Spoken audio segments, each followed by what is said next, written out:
अस्सलाम वालेकुम एवरीबॉडी। और आज क्विकली मैं आप लोगों से डिस्कस करूंगी गाउट के ट्रीटमेंट के बारे में।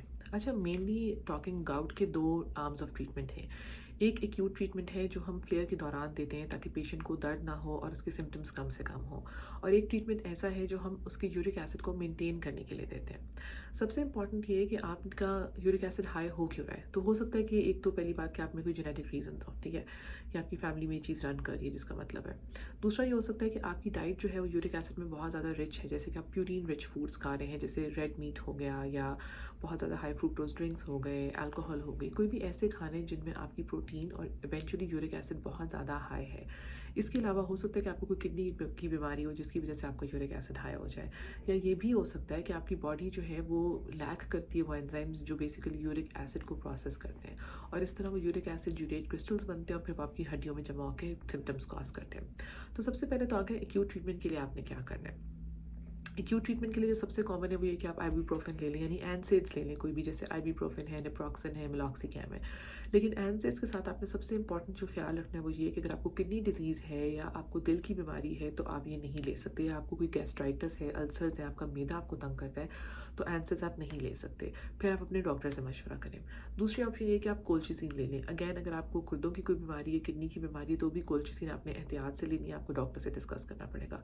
तीसरा जो ईजी हल है वो ये कि आप स्टेरॉइड्स ले लें। उसमें भी अगर ऑफ कोर्स आपको दिल की बीमारी है तो आपको डॉक्टर से डिस्कस करना पड़ेगा। लेकिन ये तीन कैटेगरीज ऑफ ड्रग्स जिसमें एनसेड्स हैं, कॉल्चिसिन है और स्टेरॉइड्स हैं, ये हम एक्यूट ट्रीटमेंट के लिए देते हैं। टिपिकली हम 7 से 10 दिन का कोर्स करते हैं और उसमें पेशेंट्स के सिम्टम्स काफ़ी बेहतर हो जाते हैं।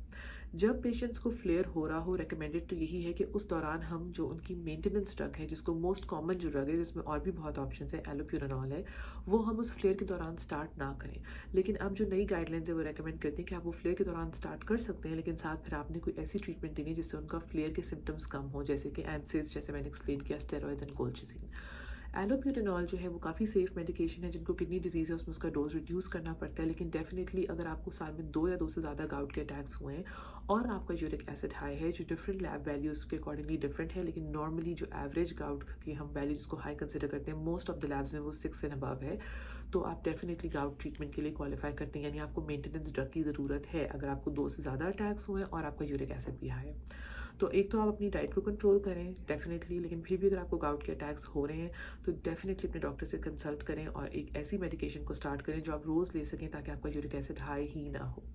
और last but not the least, जब भी आपको गाउट का अटैक होता है तो कोशिश करें सबसे पहले, जैसे हम एक्सरे कराते हैं, कि अपनी जॉइंट की आर्थ्रोसेंटीसिस भी करवा लें, जिसमें वो फ्लूइड निकालेंगे आपके जॉइंट से और कंफर्म कर देंगे कि क्या ये रियल गाउट ही है, क्योंकि ये भी हो सकता है कि कोई और बीमारी जो है वो गाउट की तरह प्रेजेंट कर रही हो। तो आपकी जो भी क्वेश्चन है आप वो कमेंट्स में लिखें। एंड अंटिल नेक्स्ट टाइम, अल्लाह हाफिज़।